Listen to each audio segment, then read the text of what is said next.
Raise your hand if you have something you should be doing right now. Yeah, same. That thing you keep pushing to tomorrow? The one that lives in the back of your head like a quiet alarm you muted 3 times? That's procrastination. And most people think it's a time management problem. It's not. It's an emotion management problem. You're not lazy. You're avoiding how the task makes you feel. Bored, scared, overwhelmed, maybe a little stupid because you don't know where to start. So your brain does what brains do. It looks for relief. One scroll, one video, one, I'll just reorganize my desk first. 15 minutes becomes 2 hours. Now you feel worse. Now you really don't want to start. And the cycle repeats. That's the simple truth. Procrastination isn't a character flaw. It's a habit of using short-term escape to dodge short-term discomfort. And habits can be rewritten. Here's the part nobody tells you. Waiting to feel motivated is like waiting to feel thirsty before you drink water. Motivation follows action, not the other way around. So let me give you a framework that actually works. No fake hustle. No, just do it bumper sticker. It's 3 moves. Move 1, name the real feeling. Stop saying I'm being lazy. Say what's actually there. I'm afraid this won't be good enough. I'm bored by the first step. I'm tired and this feels heavy. Putting words on the feeling cuts its power in half. You can't fight what you won't name. Cheese. Move 2. Shrink the first step until it's stupid. Most people fail because they try to eat the whole elephant. Write 1 sentence.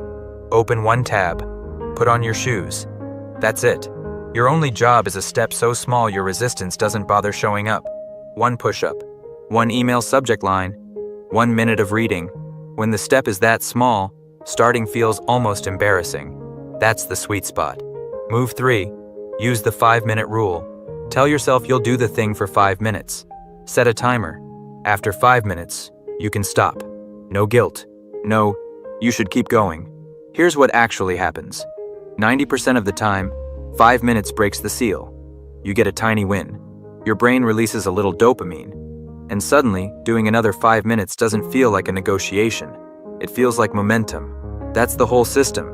Name the feeling. Shrink the step. 5 minutes. Now let me show you why this works better than willpower. Willpower is a limited resource. Every time you force yourself to start something you hate, you burn a little more. By evening, you're empty. That's why try harder fails. But reducing resistance? That's infinite. You're not fighting your brain. You're working with it. You're making the starting line so close that avoiding it feels like more work than just doing it. Think about every time you've actually started something you were avoiding. Was it as bad as you imagined? Almost never. The dread was the monster. The task was just a task. So why do we keep falling into the same trap? Because procrastination is a habit loop. Trigger, avoidance, relief. Relief feels good, so your brain learns to avoid faster next time. To break the loop, you insert a new behavior between trigger and relief. The trigger shows up. Instead of opening Instagram, you name the feeling. Instead of cleaning the kitchen, you shrink the step. Instead of closing the laptop, you set a 5-minute timer. The relief still comes, but now it comes from starting, not from escaping. And that changes everything. Here's another truth no one says. Perfectionism is procrastination in a fancy mask. I'll start when I feel ready. I need the perfect plan. What if I do it wrong? That's not high standards. That's fear wearing a tie. Done is better than perfect. A messy start beats a polished non-start every single day of the week. You can fix bad work. You can't fix work that doesn't exist. So give yourself permission to do it badly. Seriously. Write the ugly draft. Make the ugly video. Send the awkward email. You can revise, edit, apologize, redo, but you can't revise a blank page. Let me give you a specific example. Say you need to study for an exam. Your old brain says, I'll study for 3 hours tomorrow morning. Tomorrow comes. You don't feel like it. Now it's 10 p.m. and you hate yourself. New brain. Name the feeling. I'm overwhelmed by how much I don't know. Shrink the step. Open the book to the first page. 5 minutes. Read 1 paragraph. That's not studying. That's diffusing a bomb by cutting the right wire. 1 paragraph leads to 2. 2 leads to 10. 10 leads to 20 minutes. 20 minutes is infinitely more than 0. And here's the kicker. Tomorrow, your brain remembers. Starting wasn't that bad. The resistance gets quieter. The habit of starting gets louder. This is how people who get things done Actually do it. Not with superhuman discipline. With tiny, almost laughably small first steps, repeated until starting feels normal. One more layer. Environment matters more than motivation. If your phone is face up next to your keyboard, you will check it. That's not weakness. That's physics. So design your space for the start. Put your book on your pillow so you see it before bed. Leave your running shoes by the door. Use a website blocker for the first 20 minutes of work. Every click you remove between you and the task is a small win.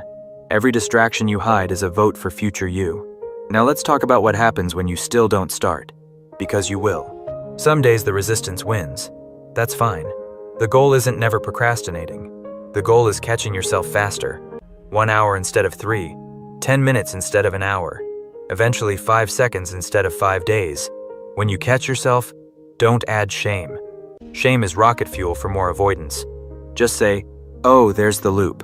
Then do one stupid small step. That's how you rewire the habit. Not by being perfect, by being slightly better than yesterday. So here's where you actually are right now. You have a task. You've been avoiding it. And you just spent 8 minutes learning that procrastination isn't a moral failure. It's a simple pattern of escaping discomfort. The pattern can be broken, not with a motivational speech, with one tiny, ugly 5-minute start. Name the feeling. Shrink the step. Start the timer. That's it. That's the whole secret. And now you know it. The question isn't whether you can stop procrastinating. The question is whether you'll let the next 5 minutes be the first step or another excuse. You didn't come this far to only come this far. Go start the thing. Even badly. Especially badly. Because the version of you who starts today, that's the version who actually owns it.